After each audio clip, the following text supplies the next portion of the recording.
கர்த்தருடைய பரிசுத்த நாமத்துக்கு ஸ்தோத்திரம் உண்டாவதாக.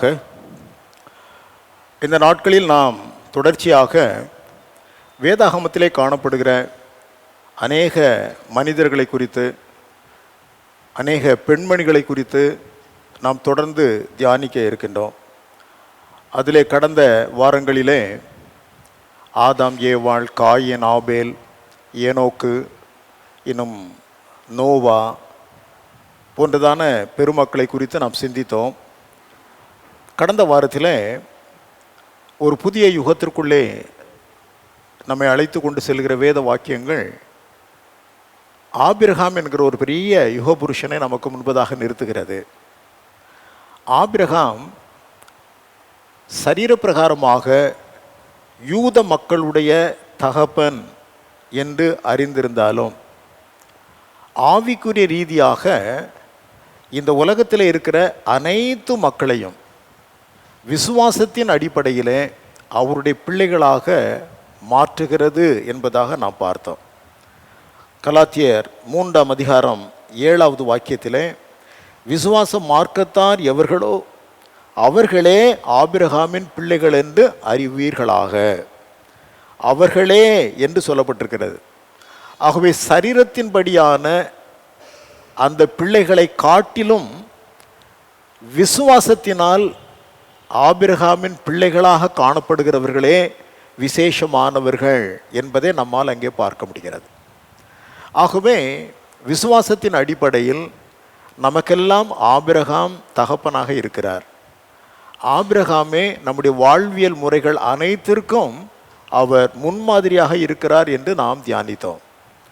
மனித வாழ்க்கையில், அது விசுவாச வாழ்க்கையில் மனிதர்களுக்கு முன்பதாக, விசுவாச மக்களுக்கு முன்பதாக எப்படிப்பட்டதான சூழ்நிலைகள் எல்லாம் காணப்படுகிறதோ அத்தனை சூழ்நிலைகளின் மத்தியிலேயும் ஆபிரகாம் கடந்து சென்றார். அந்த வேளைகளிலெல்லாம் அந்த சூழ்நிலைகளை அவர் எவ்விதமாக எதிர்நோக்கினார், எவ்விதமாக அதை அணுகினார் என்பதை குறித்து கடந்த வாரத்தில் நாம் ஏற்கனவே சிந்தித்திருக்கின்றோம். இந்த நாளிலே நாம் அவருடைய பிள்ளைகள் என்று மாத்திரம் சொல்லவில்லை, விசுவாச மார்க்கத்தார் ஆபிரகாமுடைய பிள்ளைகள் என்று சொல்லப்பட்டது மாத்திரமல்ல, நாம் அவருடைய ஆசீர்வாதங்களையும் சுதந்திரித்து நிற்கிறோம் என்பதாக 9வது வாக்கியத்திலே நம்மால் பார்க்க முடிகிறது. அதே கலாத்தியர் 3ஆம் அதிகாரம் 7ஆம் வாக்கியத்தில், விசுவாசிகளின் தகப்பனாகிய ஆபிரகாம் என்று நமக்கு முன்பதாக ஆபிரகாமை நிறுத்துகின்ற வேத வாக்கியங்கள் 9வது வசனத்திலே நாம் விசுவாசம் உள்ள ஆபிரகாம் உடனே நாமும் ஆசீர்வதிக்கப்படுகிறோம் என்று தெளிவாக சொல்லப்பட்டிருக்கிறது. அந்தப்படி விசுவாச மார்க்கத்தார் விசுவாசம் உள்ள ஆபிரகாம் உடனே ஆசீர்வதிக்கப்படுகிறார்கள். வாழ்வியல் காரியங்கள் எல்லாவற்றிலும் அவர் எவ்விதமாய் எதிர்கொண்டாரோ அவ்விதமாக நம்முடைய விசுவாச வாழ்க்கையில் நாம் அமைய வேண்டும் என்று சிந்தித்த நாம் இப்பொழுது ஆபிரகாமுடனே கூட நாம் ஆசீர்வதிக்கப்படுகிறோம் என்று சொல்லப்பட்டிருக்கிற வார்த்தையின் சித்தாந்தத்தையும் நாம் சற்று நேரம் தியானிக்க இருக்கின்றோம். முதலாவதாக, ஆபிரகாம் எப்படிப்பட்ட அழைப்பை பெற்றவராக இருந்தார்? அதே விதமான அழைப்பை தான் இன்றைக்கு கர்த்தர் நமக்கு கொடுத்திருக்கின்றார். ஆபிரகாம் அழைக்கப்பட்ட அதே விதமாக இன்றைக்கு இருக்கிற விசுவாச மக்களும் அவ்விதமாகவே அழைக்கப்பட்டிருக்கின்றார்கள். முதலாவது, ஆபிரகாம் கண்டிராத தேவனை அவர் விசுவாசித்தார். அவர் விசுவாசிக்கின்ற அந்த காலத்தில் தேவனை அவர் கண்ணார கண்டதில்லை. தேவனை ஒரு மனிதனும் கண்ணார கண்டதில்லை என்பதாக சொல்லப்படுகிறது. பின்பு ஆண்டவர் இயேசு கிறிஸ்து முந்தின காலத்தில் தியோஃபானி என்று சொல்லப்படுகிற மனித உருவிலே ஆபிரகாமோடு சம்பாஷித்திருக்கிறதெல்லாம் நம்மால் பார்க்க முடிகிறது. அவர் அழைக்கப்பட்ட அந்த காலத்தில் அவர் தேவனை கண்டதில்லை. வார்த்தைகளை கேட்டார், பேசுவதை கேட்டார். கண்டிராத தேவனை அவர் விசுவாசித்தார் என்பதாக நம்மால் பார்க்க முடிகிறது.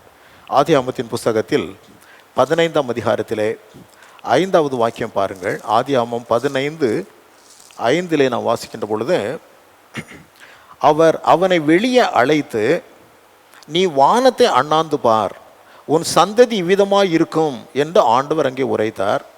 அவன் கர்த்தரை விசுவாசித்தான், அதை அவர் அவனுக்கு நீதியாக எண்ணினார். ஸோ காணாத தேவனை அவருடைய வார்த்தைகளை கேட்டு அந்த மனிதன் விசுவாசித்தார், அது அவருக்கு நீதியாக எண்ணப்பட்டது. அதே போல தான் இந்த காலத்தில் விசுவாச மக்களாகி இருக்கிற நாம் ஆண்டவரை கண்டதில்லை. அவர் பிறந்து வந்ததை கண்டோமா, அல்லது வாழ்ந்ததை கண்டோமா, அல்லது அவர் சிலுவையில் அடிக்கப்பட்டதை கண்டோமா, உயிரோடு கூட எழுந்தினதை கண்டோமா? எதையும் நாம் காணவில்லை. ஆனாலும் நாம் ஆபிரகாம் விசுவாசித்தபடியே நாமும் விசுவாசிக்கின்றோம். அதைத்தான் ஆண்டவர் தோமாவை பார்த்து சொல்லும் பொழுது யோவான் எழுதின நற்செய்தி நூலிலே 20ஆம் அதிகாரம் 29வது வாக்கியத்தில் இவ்விதமாய் சொல்லுவார்.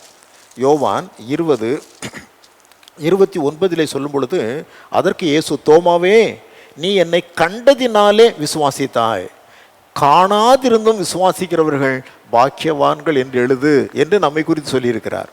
புற இனத்து மக்கள் எல்லாம் இன்றைக்கு ஆண்டவரை ஏற்றுக்கொண்டிருக்கிறோம் என்று சொன்னால், நாம் காணாத இறைவனை கண்டது போல நாம் விசுவாசிக்கின்றோம், ஆபிரகாமை போல. தோமாவே, நீ காண்கிறதினாலே விசுவாசிக்கிறாய், ஆனால் இனி வருகிற திரள் கூட்டமான மக்கள் என்னை காணாமலேயே விசுவாசிக்க இருக்கின்றார்கள், அவர்கள் பாக்கியவான்கள் என்று ஆண்டவர் சொன்னார். ஸோ ஆபிரகாம் கண்டிராத தேவனை விசுவாசித்தது போல நாமும் நம்முடைய மாம்ச கண்களினால் கண்டிராத தேவனை என்ன செய்கிறோம்? விசுவாசிக்கின்றோம். இரண்டாவதாக, ஆபிரகாம் தான் கண்டிராத தேசத்தை அவர் நம்பி சென்றார்.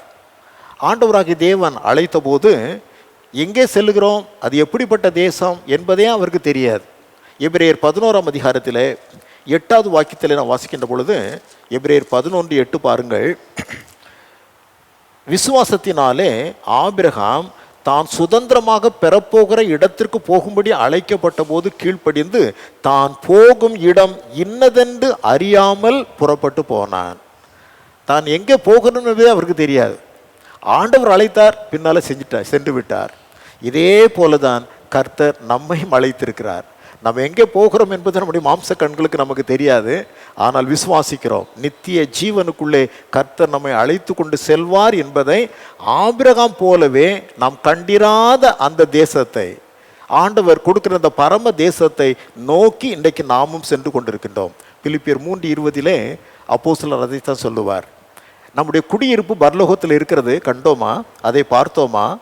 ஆனால் அங்கே இருந்து கர்த்தராகிய இயேசு கிறிஸ்து என்னும் இரட்சகர் வர நாம் எதிர்பார்த்து கொண்டிருக்கின்றோம். 1 கொரிந்தியர் 2ஆம் அதிகாரம் 9-10 வாக்கியங்களில் வாசிக்கின்ற பொழுது, தேவன் தம்மை விசுவாசிக்கிற மக்களுக்காக ஆயத்தம் பண்ணியிருக்கிறவைகளை கண்களினால் காணவில்லை என்று சொல்லப்பட்டிருக்கிறது. ஆகவே ஆபிரகாம் எவ்விதமாக கண்டிராத தேவனை விசுவாசித்தாரோ நாமும் அப்படியே விசுவாசிக்கின்றோம். எவ்விதமாய் கண்டிராத தேசத்தை நோக்கி அவர் புறப்பட்டு சென்றாரோ அதுபோல நாமும் இதுவரையிலும் கண்டிராத தேசத்தை வரும் என்று அறிந்துதான் ஆபிரகாமை போல நாம் முன் சென்று கொண்டிருக்கிறோம். மூன்றாவதாக, கண்டிராத ஒரு சந்ததியை அவர் விசுவாசித்தார். பார்த்து கொள்ளுங்கள். ஆண்டவர் அழைத்த போது, உனக்குள் உன் சந்ததிக்குள் பூமியில் உள்ள வம்சங்கள் எல்லாம் ஆசீர்வதிக்கப்படும் என்று சொல்லி கர்த்தராகிய தேவன் அழைத்தார்.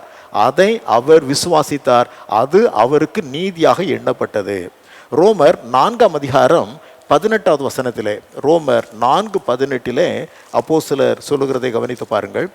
4:18 ரோமர், உன் சந்ததி இவ்வளவாய் இருக்கும் என்று சொல்லப்பட்டபடியே தான் அநேக ஜாதிகளுக்கு தகப்பன் ஆவதை நம்புகிறதற்கு ஏதுவில்லாதிருந்தும் அதை நம்பிக்கையோடே விசுவாசித்தான்.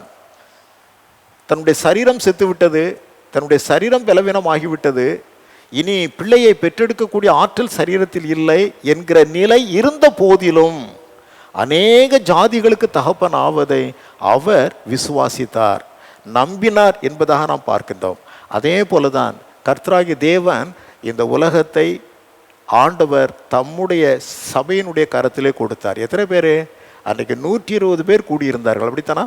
அன்றைக்கு ஒரு மனிதன் அவனுக்குள்ளே பூமியின் சந்ததிகளெல்லாம் ஆசீர்வதிக்கப்படும் என்று சொன்னார். அன்றைக்கு கூடி வந்தது 120 பேர். பார்த்து கொள்ளுங்கள், 12 சீடர்கள். அவர்களை பார்த்து தான் சொன்னார், நீங்கள் உலகத்தின் முடிவு பரியந்தம் சென்று மக்களை ஆதாயப்படுத்துவீர்கள், உங்கள் மேல் பரிசுத்த ஆவி வரும், அப்பொழுது நீங்கள் பலன் அடைந்து எருசலேமிலே மட்டுமல்ல, யூதேயாவிலே மட்டுமல்ல, சமாரியாவில் மட்டுமல்ல, பூமியின் கடைசி பரியந்தம் எல்லா சந்ததிகளும் உங்களுக்குள் ஆசீர்வதிக்கப்படும் என்று சொல்லுகிற அழைப்பை அன்றைக்கு பெந்தேகோஸ்து என்னும் நாளிலே ஆண்டவராகிய தேவன் அதற்கு முன்பு பரமேறி செல்வதற்கு முன்பதாகவே அவர் கொடுத்து விட்டு சென்றார் என்பதை நம்மால் பார்க்க முடிகிறது. பார்த்து கொள்ளுங்கள். நான்காவதாக, கண்டிராத நகரம். அங்கே ஆபிரகாமை குறித்து சொல்லப்பட்டிருக்கிற காரியம், அவர் மரண பரியந்தம் தனக்கென்று ஒரு வீட்டை கட்டிக்கொள்ள விரும்பவில்லை. காரணம் என்னவென்றால், மனிதனுடைய கைகளினால் கட்டப்பட்ட வீட்டில் தங்குவதை விட தேவனுடைய கரத்தினால் கட்டப்பட்ட வீட்டிற்கு செல்ல வேண்டும் என்பதிலேயே அவர் கருத்தாய் இருந்தார். ஒரு கண்டிராத நகரம் தனக்காக ஆயத்தம் பண்ணப்படுகிறது என்பதை நம்பினார். பார்த்து கொள்ளுங்கள். எபிரேயர் 11ஆம் அதிகாரத்திலே 10வது வசனம் அவ்விதமாய் சொல்லுகிறது. எபிரேயர் 11:10 பார்க்கின்ற பொழுது, ஏனெனில் தேவன் தாமே கட்டி உண்டாக்கின அஸ்திபாரங்கள் உள்ள நகரத்திற்கு அவன் காத்திருந்தான். இதே போலதான் நாமும் கைகளால் கட்டப்படாத அந்த தேவனுடைய நகரம் வரத்திலிருந்து இறங்கி வரும் என்று ஆவலோடு காத்து கொண்டிருக்கிறோம். அந்த நகரத்தினுடைய சாயலை தான் யோவான் அப்போஸ்தலருக்கு அங்கே பத்மு தீவிலே காண்பித்தார். இப்படிப்பட்ட ஒரு நகரம் வருகிறது என்று சொல்லி, அது ஒரு சாயல் தான். பார்த்து கொள்ளுங்கள். நாம் அதை கூட பார்க்கவில்லை. ஆனாலும் ஆபிரகாம் கர்த்தருடைய கரங்களினால் அஸ்திவாரமிடப்பட்ட நகரத்திற்கு காத்திருந்தது போல நாமும் அப்படிப்பட்ட ஒரு நகரம், பரம எருசலேம் என்று சொல்லப்படுகிற, புதிய எருசலேம் என்று சொல்லப்படுகிற நம்முடைய வாசஸ்தலம் வரும் என்று நாம் ஆவலோடு காத்து கொண்டிருக்கிறோம். ஆக ஆபிரகாமாகிய நம்முடைய விசுவாசிகளின் தகப்பனை எவ்விதமாய் கர்த்தர் அழைத்தாரோ அதே விதமான அழைப்பை பெற்றவர்கள் தான் இன்றைக்கு தேவனுடைய பிள்ளைகளாக விசுவாசிகளாக இருக்கிற நாமும் என்பதை முதலாவது அறிந்து கொள்ள வேண்டாம். கண்டிராத தேவனை அவர் விசுவாசித்தார், நாமும் அப்படித்தான். கண்டிராத தேசம் இன்னதென்று தெரியாமல் அதை நோக்கி பயணித்தார், நாமும் இந்த விசுவாச பயணத்தில் அவ்விதமாய்த்தான் பயணித்து கொண்டிருக்கின்றோம். கண்டிராத சந்ததி இந்த பூமியில் ஆசீர்வதிக்கப்படும் என்று சொன்னார். அதே போல நம்மை கொண்டும் இந்த உலகத்தை ஆசீர்வதிக்க, சபையை கொண்டு ஆசீர்வதிக்க தேவன் சித்தம் கொண்டார்.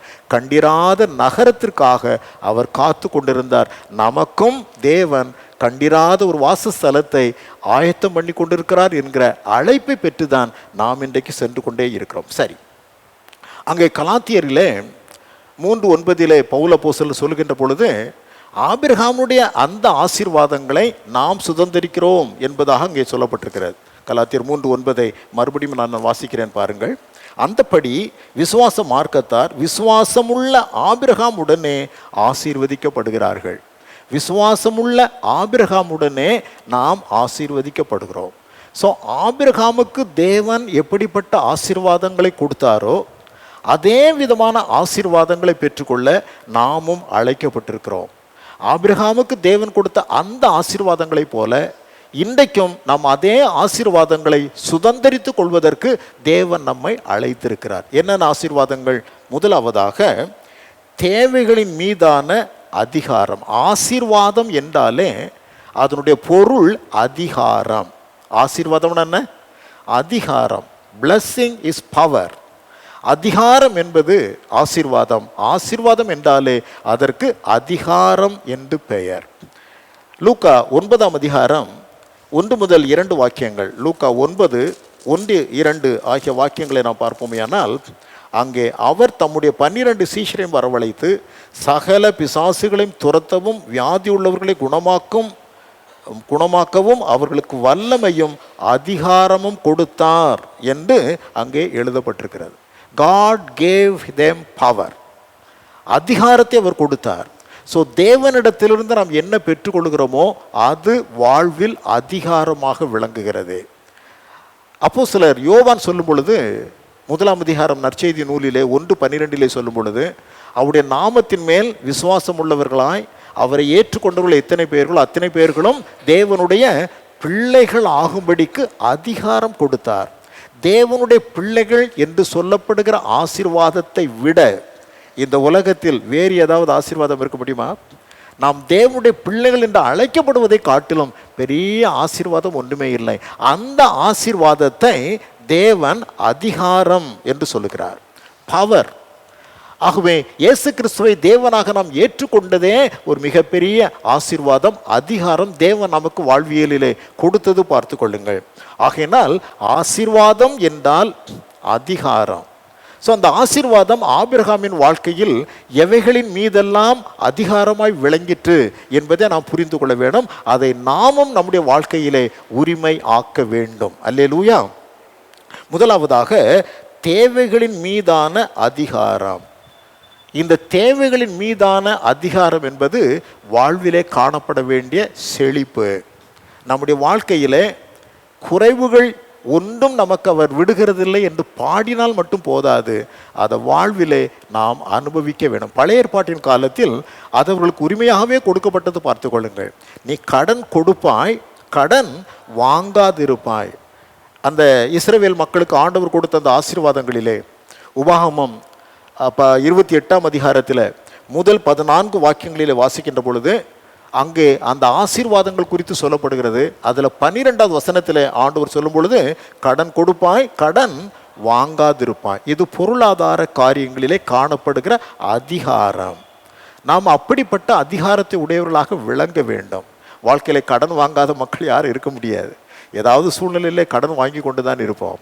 ஆனால் விசுவாச வாழ்க்கையிலே வளர வளர, தேவனோடு உறவு கொண்டாட நம்முடைய வாழ்வியலிலே இந்த ஆசீர்வாதத்தை நாம் ஒரு நாள் சுதந்தரித்து கொள்ள வேண்டாம். இனி என் வாழ்க்கையிலே தேவன் கடன் வாங்குகிறவனாக அல்ல, கடன் கொடுக்கக்கூடிய அளவிலே கர்த்தர் என்னை ஆசீர்வதிப்பார் என்கிற அந்த நிலைக்குள்ளே நாம் வர வேண்டும் என்பதை புரிந்து கொள்ள வேண்டும். பார்த்து கொள்ளுங்கள். ஆபிரகாம் முதலாவது அவர் தேவைகளோடு கூட இருந்த ஒரு மனிதனாகத்தான் காணப்பட்டார். ஆனால் ஆண்டவரை நம்பி வரும்பொழுது அவருக்கு என்ன இருந்தது? ஒன்றுமில்லை. வீட்டை விட்டு, இனத்தை விட்டு, ஜனத்தை விட்டு ஒன்றுமே இல்லாமல் புறப்பட்டு வந்தார். ஆரானிலே வந்து கிட்டத்தட்ட ஒரு 25 வருடங்கள் அவர் தங்கி இருந்திருக்கலாம் என்று சொல்லப்படுகிறது. தேராகு மரிக்கின்ற பரியந்தம் ஆரானிலே தங்கி இருக்கின்றார். அதற்கு பின்பு கானானுக்குள்ளே வருகின்றார். ஆனால் வந்து கொஞ்ச நாட்கள் அவருக்கு நிறைய தேவைகள் இருந்திருக்கலாம், பலவிதமான தேவைகள் இருந்திருக்கலாம். ஆனால் காலங்கள் செல்ல செல்ல அவர் எப்படிப்பட்ட மனிதனாய் மாறினார் தெரியுமா? சீமானாக மாற்றப்பட்டார். எப்படி மாற்றப்பட்டார்? சீமானாக மாற்றப்பட்டார். நிறைய வாக்கியங்கள் உண்டு. ஆதியாமத்தின் புஸ்தகத்திலே 13ஆம் அதிகாரத்திலே 2வது வாக்கியத்தை நான் வாசிப்போமே. ஆனால் ஆதியாமம் 13:2, ஆபிரகாம் மிருக ஜீவன்களும் வெள்ளியும் பொன்னுமான ஆசிகளை உடைய சீமானாயிருந்தான். ஆண்டவர் அந்த மனிதனை முதலாவது ஜனங்களுக்கு முன்பதாக ஒரு பெரிய ஆசீர்வதிக்கப்பட்ட மனிதனாக, அதிகாரம் படைத்தவனாக, தேவைகளின் மீது அதிகாரம் உடையவனாக, யாரிடத்திலும் எதையும் சும்மா வாங்கி வைத்துக்கொள்ள வேண்டும் என்கிற அந்த நிலையில் இல்லாமல், சாராளம்மாள் மரித்திருக்கின்றார்கள், அடக்கம் பண்ண வேண்டும், தனக்கென்று ஒரு சொந்த கல்லறை பூமி இல்லை. ஏத்தின் புத்திரரிடத்திலே ஒரு கல்லறை பூமியை கேட்கின்றார்கள்.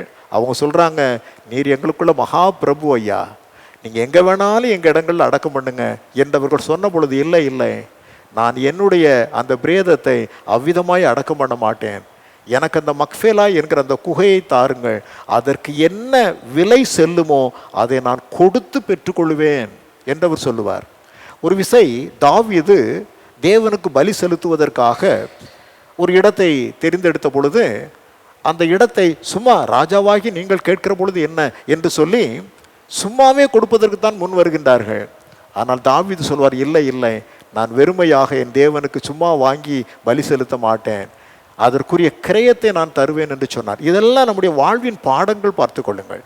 ஆகவே நம்முடைய வாழ்க்கையிலும் காலங்கள் செல்ல செல்ல, எடுத்த உடனே வாழ்க்கையில் நம்ம செழிப்பாக இருக்க முடியாது. ஆனால் விசுவாச வாழ்க்கையிலே கடந்து செல்ல செல்ல செல்ல நம்மிலிருந்து அந்த குறைவுகளெல்லாம் நீங்க பெற்று, உடனே அல்ல, கொஞ்ச காலம் நாம் விசுவாச வாழ்வில் நடந்து கொண்டே இருக்கிறோம். ஒரு காலம் வருகின்ற பொழுது, இனி நான் கடன் வாங்க வேண்டிய நிலையில் இல்லை, கர்த்தர் என்னை ஆசீர்வதித்து விட்டார். இங்கே பார்க்கிறோம் 13:2 பார்க்கிற பொழுது அவர் சீமானாய் இருந்தார். 23:6 வாசிக்கிறோம் பாருங்கள். 23:6 அந்த தேசத்து மக்கள் சொல்றாங்க, எங்கள் ஆண்டவனே, நாங்கள் சொல்லுகிறதை கேளும், எங்களுக்குள்ளே நீர் மகா பிரபு என்று சொன்னார்கள். சீமானாக இருந்தவர் இப்பொழுது மகா பிரபுவாக he was elevated. பார்த்து கொள்ளுங்கள்.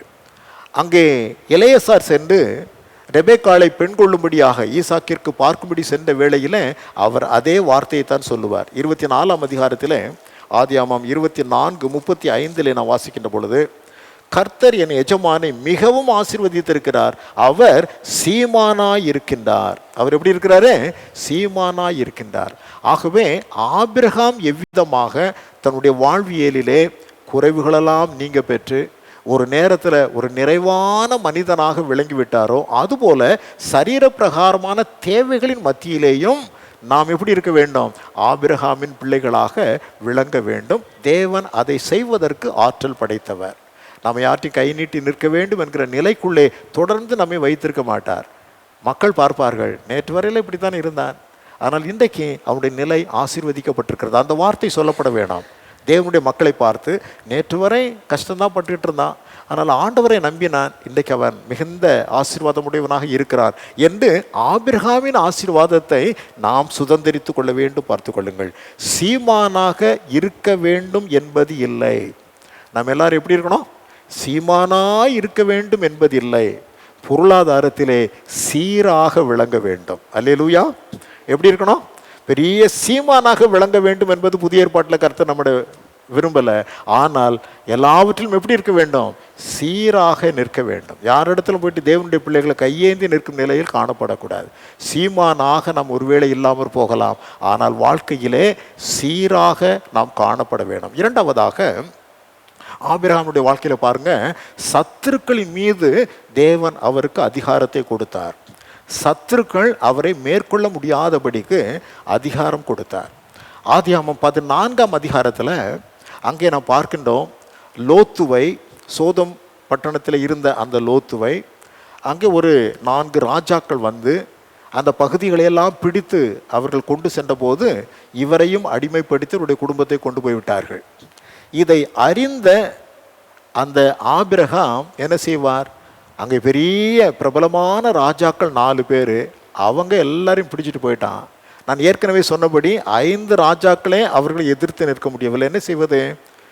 ஆபிரகாமுக்குள்ளே இருந்தது விசுவாசம் ஒன்றுதான். ஆபிரகாமுக்குள்ளே இருந்தது விசுவாசம் ஒன்றுதான். தேவனாகிய கர்த்தர் என்னை அழைத்து வந்தார், ஆகவே எனக்கு அவரே வெற்றியை தருகிறவர் என்று சொல்லி 300 பேர் கையில் ஆயுதங்களை கொடுத்து இரவோடு இரவாக சென்று அந்த 4 ராஜாக்களின் சேனைகளையும் முறியடித்து வெற்றியோடு திரும்பி வந்தார். சத்துருக்களின் மீது வெற்றியுள்ள வாழ்வு. ஸோ நம்முடைய வாழ்க்கையிலும் அப்படித்தான். முதல்ல நீங்கள் பார்த்தீங்கன்னா, நமக்கு நிறைய விரோதமாய் காரியங்களை செய்வார்கள், நமக்கு விரோதமாய் மக்கள் வருவார்கள். நான் ஊழியத்திற்குள்ளே வந்தபோது இந்த மகனாய் ஊழியங்களை எல்லாம் ஆரம்பித்த சமயத்தில் ராமலிங்கபுரத்தில் நான் பட்ட உபத்திரவத்திற்கு அளவே இல்லை. யார் மூலமாய் தெரியுமா? இந்துக்கள் மூலமாக அல்ல, கிறிஸ்தவர்கள் மூலமாகத்தான். அவங்க போய் எல்லாத்தையும் 10 விசுவாசிகள் தான் இருப்பாங்க. நீங்கள் காளியம்மா கோயிலுக்காவது வரி கொடுங்க, அங்கே மாத்திரம் நீங்கள் போகாதங்க, அங்கே மாத்திரம் வரி கொடுக்காதங்க, எங்கிட்டையும் நீங்கள் வராட்டிலும் பரவாயில்ல. பாருங்கள், கிறிஸ்தவர்கள் எங்களிடத்திலும் வந்து நீங்கள் தேவனை ஆராதிக்காவிட்டாலும் பரவாயில்ல, காளியம்மா கோயிலுக்கு கூட வரி கொடுத்துருங்க, எங்கே மாத்திரம் போகாதுங்க, தானம் நடத்திக்கிட்டு இருக்கிற அந்த கூட்டத்துக்கு மாத்திரம் போகாதங்க என்று இந்த கிறிஸ்தவ மக்கள் தான் எத்தனையோ இடையூறுகள் பண்ணாங்க. அவங்களெல்லாம் இன்றைக்கு காணவே இல்லை, அவர்களெல்லாம் இன்றைக்கு பார்க்கவே முடியதில்லை. மணலூரில் ஒரு பாஸ்டர், அவர் எல்லா மக்களையும் பார்த்து, இவன் எப்படி ஊழியம் செய்யலாம், இவன் ஒரு அரசாங்கத்தில் வேலை பார்த்துக்கிட்டு இருக்கிறான், அந்த பணியை செஞ்சுட்டு போக வேண்டியது தானே, இவனை யார் ஊழியத்துக்கு வர சொன்னது, ஏன் நாங்கள்லாம் ஊழியம் செய்கிறதுக்கு இல்லையா, இவன் ஏன் ஊழியம் செய்கிற வந்தான் என்று சொல்லி அவ்வளவு கீழ்த்தரமாக பேசின காலங்கள் உண்டு. அவங்களெல்லாம் ஃபீல்டிலே இல்லை, அவர்களெல்லாம் இல்லாமலே போய்விட்டார்கள், பார்த்து கொள்ளுங்கள். ஆனால் கர்த்தராகிய தேவன் நமக்கு பலவிதமான சத்துருக்களின் மேலும் அவர் அதிகாரத்தை கொடுத்து இன்றளவும் நடத்தி கொண்டிருக்கிறார். இது ஆபிரகாமுக்கு தேவன் கொடுத்த ஆசீர்வாதம், அதை நாம் உரிமையாக்கி கொள்ள வேண்டாம். 1 கொரிந்தியர் 15:57 அங்கே அப்போஸ்தலர் சொல்லும் பொழுது, நமக்கு எல்லாவற்றிலும் ஜெயம் கொடுக்கிற தேவனுக்கு ஸ்தோத்திரம் என்று சொல்லுவார். நமக்கு தேவன் என்னத்தை கொடுக்கிறார்? வெற்றி, ஜெயத்தை கொடுக்கிற தேவனுக்கு ஸ்தோத்திரம் என்று சொல்லுவார். ரோமர் 8:37 சொல்லும் பொழுது, இவைகள் எல்லாவற்றிலேயும் என்று ஒரு பெரிய பட்டியல், அந்த பட்டியலை கொடுத்து விட்டு, இவைகள் எல்லாவற்றிலேயும் நாம் நம்மில் அன்பு கூறுகிறவராலே முற்றும் ஜெயம் கொள்ளுகிறவர்களாய் இருக்கிறோம் என்று அறிந்திருக்கிறோமே. So we are more than conquerors. நமக்கு எதிரடையாக எப்படிப்பட்ட மக்கள் வந்தாலும் அவர்களை எதிர்த்து மேற்கொள்ளும் ஆற்றலை ஆபிரகாம் பெற்றிருந்தார். அந்த ஆசீர்வாதம் நமக்கும் உரியது. யோசுவாவை பார்த்து ஆண்டவர் சொல்லுவார், நீ பூமியில் உயிரோடு இருக்கும் நாளெல்லாம் உனக்கு முன்பாக ஒருவனும் எதிர்த்து நிற்பதில்லை. we have to own that. நாம் அதை உரிமையாக்கி கொள்ள வேண்டாம்.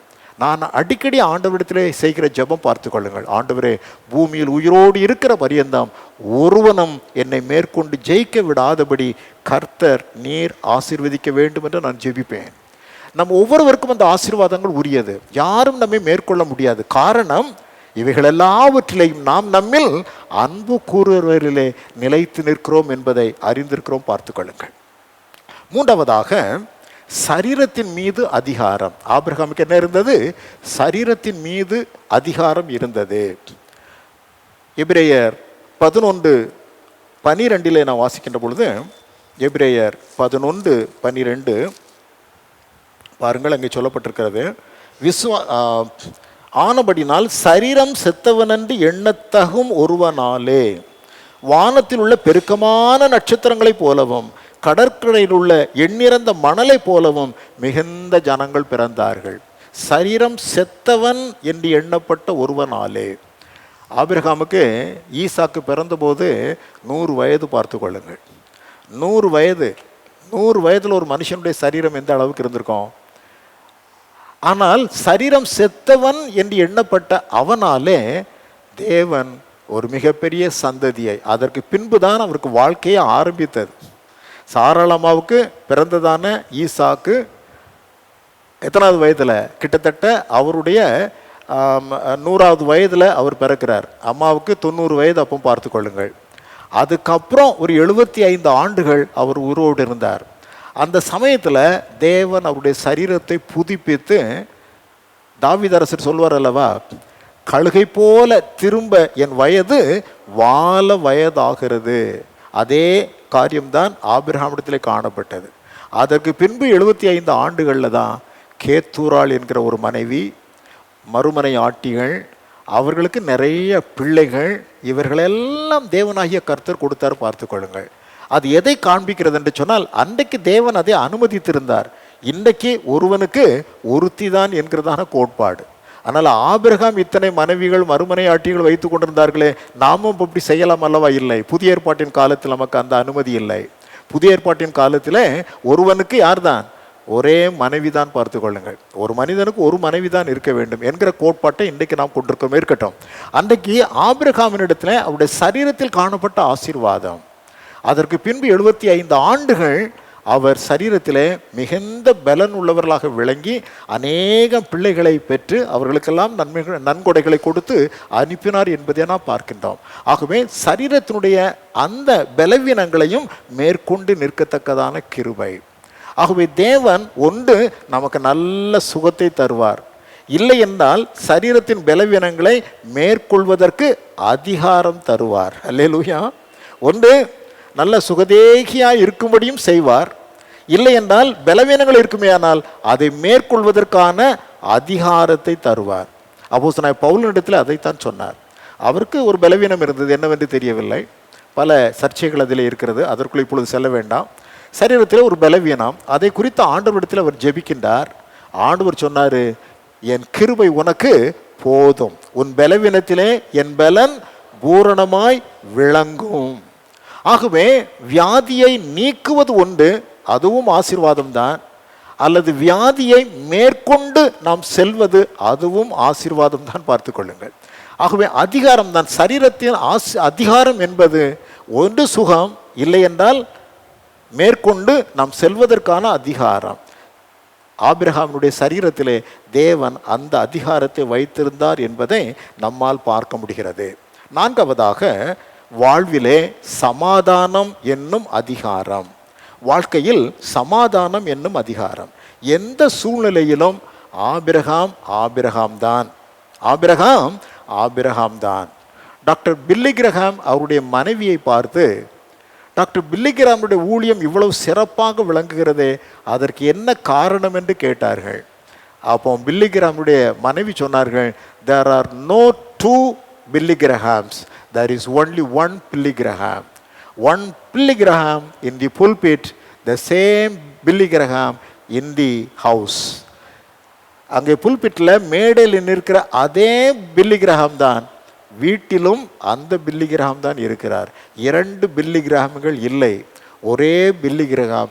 This is a secret of his ministerial success. அவருடைய ஊழியத்தின் வெற்றிக்கு காரணம் இதுதான் என்று சொன்னார். அதுபோல நம்முடைய வாழ்க்கையில மக்களுக்கு முன்பதாக நாம் காணப்படுகிற காரியம் மாத்திரமல்ல, குடும்பத்திலும் நாம் அவ்விதமாகவே காணப்பட வேணும். ஆகவே இரண்டு வாழ்க்கைகள் அல்ல, இருமனம் உள்ளவன் தன் வழிகள் எல்லாவற்றிலும் எப்படி இருப்பான்? நிலைவரமற்று இருப்பான். அந்த வாழ்க்கை அவ்வளவு சரியாக இருக்காது, பார்த்து கொள்ளுங்கள்.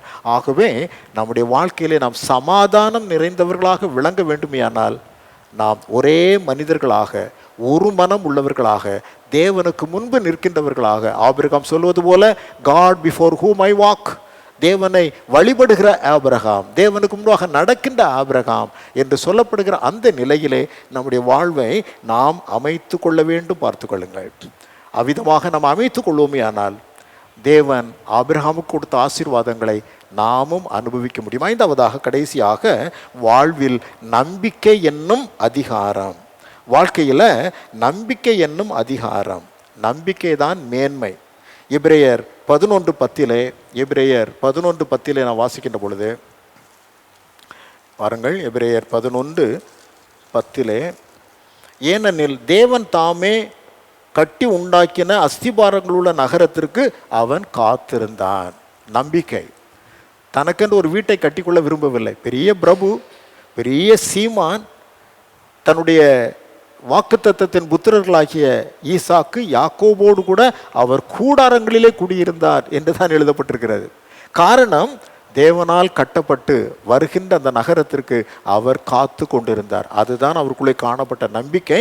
நாமும் அந்த நம்பிக்கைக்கு சுதந்திரவாளிகளாக இந்த பூமியிலே காணப்பட வேண்டாம். நம்முடைய வாழ்க்கை என்பது தேவன் நமக்கு கொடுத்திருக்கின்ற வாக்குத்தத்தம், நம்பிக்கை. அதன் மீது இடையறாத விசுவாசத்தையும் அந்த உறுதியையும் கொண்ட மக்களாக நாம் விளங்க வேண்டும், பார்த்து கொள்ளுங்கள். விசுவாசமே நம்முடைய நம்பிக்கையின் நீதியாக விளங்கும். நாம் நம்பிக்கையை அவ்விதமாக வெளிப்படுத்த வேணும். ரோமர் 5 முதல் 2 வாக்கியங்கள் அந்த நம்பிக்கை குறித்து மிக அற்புதமாக பேசுகிறதை நம்மால் பார்க்க முடியும். ரோமர் 5 முதல் 2 வாக்கியங்கள் ரொம்ப அற்புதமான வாக்கியங்கள். இவ்விதமாக நம் விசுவாசத்தினாலே நீதிமான்கள் ஆக்கப்பட்டிருக்கிறபடியால் நம்முடைய கர்த்தராகிய இயேசு கிறிஸ்து மூலமாய் தேவனிடத்தில் சமாதானம் பெற்றிருக்கிறோம்.